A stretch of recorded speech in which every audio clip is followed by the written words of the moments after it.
Hi friends, this is Himanshu from Dev advisory.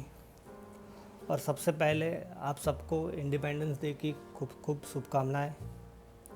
और ये दिन कृतज्ञता व्यक्त करने का दिन है। जिन जिन लोगों ने हमारे देश के लिए कुर्बानी दी है या एक कंट्रीब्यूशन किया है, उन सबको हम सैल्यूट करते हैं। एंड अगेन आप सबको बहुत बहुत शुभकामनाएं। और ये वीडियो में हम निफ्टी का एलियट वेव एनालिसिस देखेंगे। अभी हम कहाँ हैं, कौन सा स्ट्रक्चर है, वो चीज़ें समझने का ट्राई करेंगे और कौन से इम्पोर्टेंट लेवल से उसको समझेंगे। तो बिफोर वी स्टार्ट डिगिंग, ये मेरा एक प्रीफर्ड वेव काउंट है। तो उससे पहले हम एक ऑल्टरनेटिव वेव काउंट समझते हैं। कई लोग इसको करेक्टिव पैटर्न समझते हैं, तो उसको हम देखते हैं यहाँ पर कि कई लोग उसको लेवल कर रहे हैं ए बी सी, और कई लोग कहते हैं दिस इज़ WXY। सो ये कोई गलत चीज़ नहीं है, एज लॉन्ग एज ये वेव 1 है, यहाँ से करेक्शन स्टार्ट हुआ है। दिस इज़ 1 2 एंड बहुत ही शार्प करेक्शन था वेव 3 में, और ये वेव 4 के लिए हम जा रहे हैं, ऐसा है। But as per rules this is perfectly valid, because जब तक ये लो है वेव 1 का, उसके अंदर वेव 4 नहीं जाता है, ओवरलैप नहीं करता है। दिस इज़ द रूल कि wave 4 can not overlap into the territory of wave 1। तो ये रूल के हिसाब से अभी भी सही है। बट जो गाइडलाइन है, गाइडलाइन क्या कहती है एल्यूट वेव की, कि वेव 4 का जो रिट्रेसमेंट होता है वो नॉर्मली 0.236 या 0.382 के आसपास टर्मिनेट हो सकता है। बिकॉज वेव 4 जो होता है, इट इज़ जनरली क्या है कि प्रॉफिट टेकिंग होता है। वेव 3 में जो मूव आया होता है वो शार्प डायरेक्शनल मूव होता है, और वो प्रॉफिट टेकिंग फेज़ होता है वेव 4।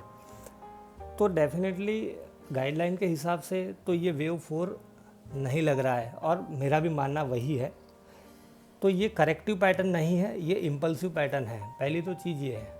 और ये स्ट्रक्चर अपने आप में ही बहुत मतलब इतना ब्यूटीफुल है कि कई लोग इसको WXY बोलते हैं, जिसको बोलते हैं कॉम्प्लेक्स करेक्शन। तो वो लोग भी सही है। कॉम्प्लेक्स करेक्शन किस लिए? क्योंकि हमने जो मूव यहाँ से जो स्टार्ट किया है ना, ये सब जिगजैग करेक्शंस है। This is the beauty of this move. A B and C, this is your, ये ABC उसको लेबल नहीं करते, वो मैं आपको बताता हूँ।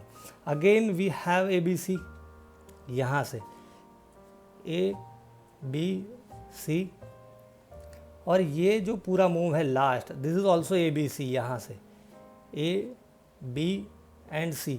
और ये सब ABC है, वो सब जिगजैग है। Zigzag is a 5-3-5-3-5 structure. मतलब वेव A में 5 वेव होता है, B में 3 होता है, and C is always impulsive, तो उसमें 5 वेव होते हैं। तो जब कॉम्प्लेक्स करेक्शन होता है in the form of A B C करके, तो उसको हम फिर क्या बोलते हैं कि each ABC is labelled as WXY। तो ये फर्स्ट ABC है, उसको हम लेवल करेंगे। कई लोग उसको ऐसे लेवल करते हैं, दैट इज़ परफेक्टली वैलिड। कोई गलत है या सही है ऐसा पॉइंट नहीं है। This is perfectly valid, WX and Y, जिसमें X क्या होता है, कनेक्टर होता है। ये कॉम्प्लेक्स करेक्शन है। So this is a double zigzag. और ये क्या है कि जैसे मैंने बताया कि ABC this is zigzag, ABC this is zigzag, and this ABC also zigzag. 5-3-5, A is impulsive, B is corrective, C is impulsive, इस हिसाब से। सो जब तक ये लो की टेरिटरी में ये नहीं जाता है, this is valid. But what I think, this is not a corrective pattern. सबके अपने अपने मतलब क्या है कि मायने होते हैं। कई लोग उसको WXY जैसे बताया उस तरह से एनालाइज कर रहा है। तो मैं कैसे देखता हूँ वो मैं आपके साथ शेयर करता हूँ कि मुझे ये लग रहा है this is an impulsive move. तो अब इम्पल्सिव मूव है, तो मैंने उसको किस तरह से लेबल किया है वो मैं थोड़ा आपको ब्रीफ करूँगा। पहले हम कहाँ हैं वो समझे, उससे पहले कि दिस इज़ 1-2-1-2 स्ट्रक्चर। 1-2-1-2 स्ट्रक्चर में क्या है कि जब वेव 3 एक्सटेंड होता है तो UC के 1-2-1-2 स्ट्रक्चर, उसका ये थोड़ा एडवांस कंसेप्ट है एलियट वेव का। उसमें कुछ गाइडलाइंस है, और मतलब रूल्स तो नहीं है ऐसे कोई, और एलियट वेव में नहीं है, बट मैंने कहीं पढ़ा था कि ये फर्स्ट वेव 1 है, this is second wave 1, sorry this is first wave 1, this is second wave 2, this is second wave 1, this is second wave 2। तो दिस इज़ 1-2-1-2-1-2 करके ये हमने मूव स्टार्ट किया है। अब जो फर्स्ट 1-2 है और सेकंड 1-2 है, उसमें ये होता है फ्रेंड्स कि जो सेकंड वेव 2 है ये फर्स्ट वेव 2 है, दिस इज सेकंड वेव 2। तो सेकंड वेव 2 का जो करेक्शन होता है वो फर्स्ट वेव 2 का करेक्शन हो, उससे क्या है कि स्टीप नहीं होना चाहिए।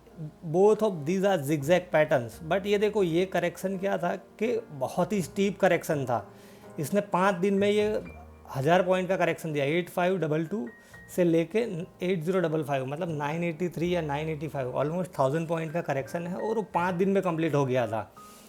और ये बहुत ही शार्प मतलब स्टीप करेक्शन था। और यहाँ पर देखिए दिस इज़ ऑलमोस्ट 1000 पॉइंट का ही करेक्शन है। यहाँ से हाई देखो 9889 और ये जो लो है दिस इज 8806। और ये कितने सेशन लगे, 1 2 3 4 5 6 7 8 9 10, मतलब 12 या 15। ये 5 दिन में ख़त्म हुआ था, उससे डबल यहाँ पे उसने टाइम लिया है। तो वो हम डिटेल में नहीं जाते, दिस इज़ 1 to 1 2 स्ट्रक्चर। तो वो उसको मतलब उसका जो गाइडलाइंस है उसके अकॉर्डिंगली है, this is also perfectly fine. This is my point. अब जो इम्पोर्टेंट चीज़ ये है कि वेयर वी स्टैंड, अब हम कहाँ पर है, whether wave this wave 3 is completed और नॉट। तो अभी भी ये वेव 3 कम्प्लीटेड नहीं है। ये जो हायर डिग्री का वेव है this is wave 1, this is 2, और ये ब्लैक में जो मैंने लेबल किया है ये हायर डिग्री का वेव 3 है और वो अभी कंप्लीट नहीं हुआ है। वो कैसे पता चलेगा कंप्लीट नहीं हुआ है, उसकी कुछ टेक्निक्स एंड टूल्स है, उससे मैंने एनालाइज किया है। तो ये कंप्लीट नहीं हुआ है। सेकेंडली वेव 3 का जो एक्सटेंशन आता है वो नॉर्मली होता है 1.618 के आसपास तो जाता ही, और दिस लुक्स 1.618 के ऊपर जाता है तो एक्सटेंडेड। तो डेफिनेटली आप देखिए यहाँ पर 1.618 से एक्सीड होके दिस इज़ ऑलमोस्ट 200% के आसपास है। तो ये वेव 3 इज़ एक्सटेंडेड, ऐसा हम बोल सकते हैं। अब ये जो वेव 3 है उसका भी ये थर्ड वेव है, उसमें हम हो ऐसा लग रहा है, बिकॉज ये वेव 1 ख़त्म हो गया। 3 इज़ इम्पल्सिव, उसमें 5 वेव होते हैं, तो उसका यहाँ से वेव स्टार्ट हुआ 1 1 2 और ये थर्ड वेव में है। तो दैट मीन्स कि हम जो वेव 3 है उसका जो थर्ड, जिसको बोलते हैं थर्ड ऑफ द थर्ड, उसमें है। अब ये जो थर्ड वेव है उसमें कहाँ पर है हम, तो ये वेव यहाँ से स्टार्ट हुआ, ये जो रोमन में है 1 2 3, ये यहाँ से स्टार्ट हुआ है। वेव 2 जहाँ से ख़त्म होता है वहाँ से वेव 3 स्टार्ट हुआ। सो ये उसके भी 5 वेव हो गए, this is 1, this is 2, this is 3, this is 4 and this is 5th। तो अब जो एनालिसिस करनी है वो ये है कि हमने 5 वेव ख़त्म करके ये वेव 3 ख़त्म कर लिए है या नहीं। अगर ये ख़त्म कर लिया है तो उसके मतलब कॉन्सिक्वेंसेस क्या हो सकते हैं। अगर ख़त्म नहीं हुआ है यहाँ से तो व्हाट वी कैन एक्सपेक्ट। तो अब क्या है कि ये 2 पॉसिबिलिटीज़ हम एनालाइज करेंगे broadly, because this is my analysis. तो मैं उसको इस तरह से समझ रहा हूँ, तो दैट आई विल एक्सप्लेन। तो अब आप देखिए यहाँ पर कि अगर ये 5th वेव यहाँ पर इसने हाई तो क्रॉस किया है, दिस वाज अराउंड 341 और ये जो हाई बनाया दिस इज़ 373। तो अब 2 पॉसिबिलिटीज़ क्या है कि यहाँ पर अगर वेव 5th कंप्लीट हो गया है तो ये जो करेक्शन आएगा यहाँ से, तो ये रहेगा, ये वेव 4 का करेक्शन रहेगा, जिसको IV मैंने लेबल किया है वो, राइट। तो ये करेक्शन, ये प्रीवियस 2 करेक्शन है सेकंड वेव का यहाँ पर ये, और ये 4th वेव का करेक्शन उससे लंबा भी होगा और प्राइस में भी ज़्यादा होगा। मतलब टाइम एंड प्राइस वाइज एक लॉन्गर करेक्शन हो सकता है, बिकॉज उसका रीज़न ये है कि ये जो वेव 2 है ये पूरा जो फर्स्ट इम्पल्स है उसको करेक्ट करता है, ये वेव 4 है ये वेव 3 को करेक्ट करता है, बट यहाँ पर जो करेक्शन आता है वो ये पूरे इम्पल्स को करेक्ट करता है। तो इन दैट केस अगर यहाँ पर वेव 5 टर्मिनेट हो गया है, दैट मीन्स कि थर्ड वेव कंप्लीट हो गया है, थर्ड ऑफ द थर्ड। तो हम कौन सा रिट्रेसमेंट लेवल एक्सपेक्ट कर सकते हैं, यहाँ पर हम देखें तो ये 2 और हम एज्यूम कर रहे हैं कि ये वेव 3 हैज़ कंप्लीटेड हियर। तो इन दैट केस जो नॉर्मल रिट्रेसमेंट होता है, फर्स्ट हमारा होता है कि प्रीवियस 4th वेव की टेरिटरी एज़ पर गाइडलाइन, तो यहाँ पर 10,800 के आसपास हम वापस जा सकते हैं। बट जैसे मैंने बताया कि ये दोनों करेक्शन से लंबा हो सकता है price wise time wise, right. तो ये करेक्शन जो था यहाँ पर फर्स्ट, वो कितने पॉइंट का करेक्शन था आप देखोगे तो that correction is almost of around 785 points. यहाँ से 10,328 से लेके लो बना है 95 तो 785 या 783 पॉइंट्स का करेक्शन है और वो 5 दिन चला है। आप देखो 1 2 3 4 5 राइट। यहाँ पर इसको मैं रिमूव करता हूँ तो जिससे आपको चीज़ें क्लियर दिखेगी। ये करेक्शन चला है 1 2 3 4 एंड 5 दिन में ख़त्म हुआ है। ये जो वेव 4 का करेक्शन है that was around 460 point, because यहाँ से जो हाई है 341 से लेके हमने 880 का लो बनाया है। So this is 460 point. Shallow correction है वेव 2 से, बिकॉज वेव 2 गाइडलाइन के हिसाब से वेव 2 में ही शार्प करेक्शन होता है राइट। और ये चला है 4 दिन। तो अब ये करेक्शन था 785 पॉइंट मतलब 785 पॉइंट्स का, और ये चला है 5 दिन। This is a correction of 460 point. ये चला है 4 दिन। तो अब जो करेक्शन आएगा that would be greater than 785 points. पहली तो चीज़ ये है। दूसरी चीज़ के 4 या 5 दिन चला है उससे लंबा, मतलब एटलीस्ट 6 दिन का हो सकता है, और 800 पॉइंट का तो मिनिमम वी कैन एक्सपेक्ट। तो यहाँ पे जो हाई बनाया है, यहाँ से हम लो ले मतलब 800 पॉइंट माइनस करें तो 11,373 माइनस 800 आप करो तो 10,573 के आसपास वी कैन एक्सपेक्ट। अगर ये फिफ्थ वेव यहाँ मतलब ये जो थर्ड वेव कंप्लीट हो गया है तो ये वेव 4 का करेक्शन आ सकता है। सेकंड हम एनालाइज कर सकते हैं कि रिट्रेसमेंट ले सकते हैं 2 to 4 का। तो नॉर्मली हम देखते हैं कि 0.236 या 0.382 तक आ सकता है। तो it can terminate anywhere between 754 या 10,382 के बीच में यहाँ पर टर्मिनेट हो सकता है। That we can expect right. This is the first scenario that we are understanding. अब ये हम रिमूव करते हैं और ये थर्ड वेव यहाँ कंप्लीट हो गया है। इसको भी हमें एनालाइज करना हो तो देखो ये बहुत ही मतलब ब्यूटीफुल स्ट्रक्चर है। 1 2 3 4 5 करके 1 खत्म हुआ। This is a zigzag correction. Again ये जो थर्ड है उसका भी 5 में 1 2 3 4 एंड 5 राइट। तो हम लोअर डिग्री में जाके या लोअर टाइम फ्रेम में जाके इसको एनालाइज कर सकते हैं अगर आपको डिटेल में एनालिसिस करना हो तो। अब हमने समझा कि अगर ये वेव 3 कंप्लीट हो गया है तो यहाँ पे एक लंबा करेक्शन आ सकता है। नाउ हम समझते हैं कि वेव 3 यहाँ पर कंप्लीट नहीं हुआ है, बिकॉज नॉर्मली क्या होता है कि ये जो वेव 5 का एक्सटेंशन होता है वो क्या होता है कि 0.5 या 0.618 तक का होता है। तो यहाँ से हम एक्सटेंशन ले फ्रॉम 0, जहाँ से वेव 1 स्टार्ट हुआ ये लोअर डिग्री का 0 to 3 -4 करेंगे। फ्रॉम 0 to 3 -4 करें तो मिनिमम जो एक्सपेक्टेशन होती है वो हमारी रहती है, एक मिनट फ्रेंड्स, ये राइट 11,497,236 मिनिमम टारगेट ये आना चाहिए। नॉर्मली 0.382 तक जाए तो 10,860 के आसपास ये जा सकता है। अब इसको हम समझने का ट्राई करते हैं कि अगर ये ख़त्म नहीं हुआ तो ये एक्सटेंड हो सकता है। तो अभी जो करेक्शन आया है वो कैसा हो सकता है।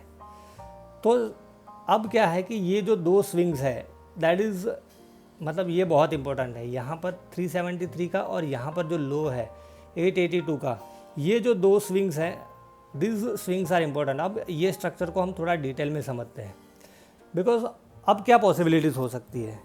तो ये पॉसिबिलिटी हो सकती है कि ये जो हम फिफ्थ के लिए जा रहे हैं ये वेव 3 ख़त्म नहीं हुआ है एंड लेट अस एज्यूम कि वो 11,800 के आसपास टर्मिनेट हो रहा है राइट।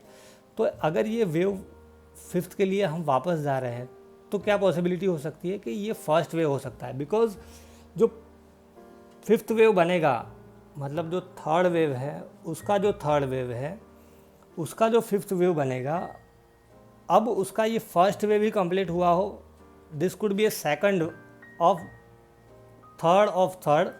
और अब क्या है कि we may go for a third of fifth of third of third. समझे, यहाँ पर जो अब थर्ड वेव के लिए जाएगा तो वो थर्ड वेव कौन सा होगा, ये जो फिफ्थ वेव है उसका थर्ड वेव होगा, और ये फिफ्थ वेव किसका है, ये थर्ड वेव का है, और ये थर्ड वेव किसका है, ये थर्ड वेव का है।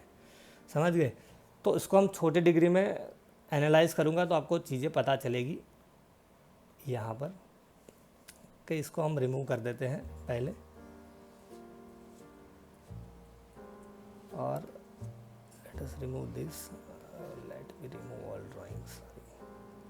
ओके, तो अब क्या पॉसिबिलिटी है वो देखते हैं कि अगर हम फिफ्थ के लिए जा रहे हैं तो उसको छोटे डिग्री में हम थोड़ा एनालाइज करते हैं 1 आवर में जाके, कि जो करेक्शन वेव 4 का आया था दैट वाज अराउंड 880 यहाँ से, राइट, और ये एक इम्पल्सिव मूव यहाँ से डेवलप हुआ है। तो what I am trying to say कि ये जो फिफ्थ के लिए हम जा रहे हैं ऊपर, तो इसका ये खाली फर्स्ट वेव बना है, और वो फर्स्ट वेव में क्या है कि फिफ्थ का ट्रंकेशन था एक्चुअली।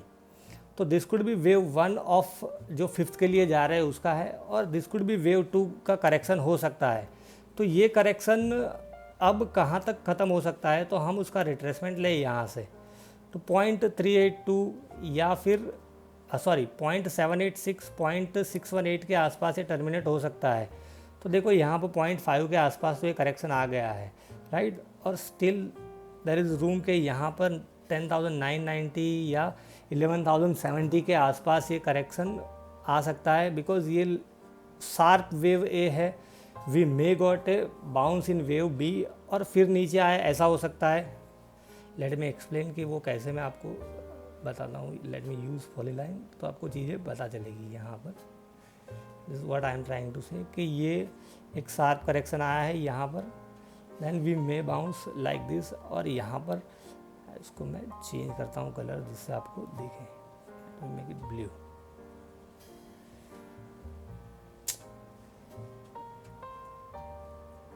सॉरी फ्रेंड्स, बैकग्राउंड कर दिया मैंने, हम ब्लू करते हैं, राइट, ऐसे।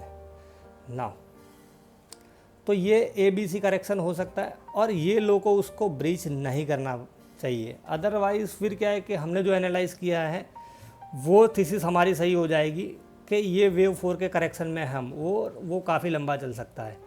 या तो फिर यहाँ से अब क्या होगा कि नया इम्पल्स डेवलप होगा, जो थर्ड वेव होगा, जो फिफ्थ के लिए जा रहे हैं उसका थर्ड वेव हो सकता है, and we may start a new impulsive move like this 1 2 3 4 and 5 ऐसे करके।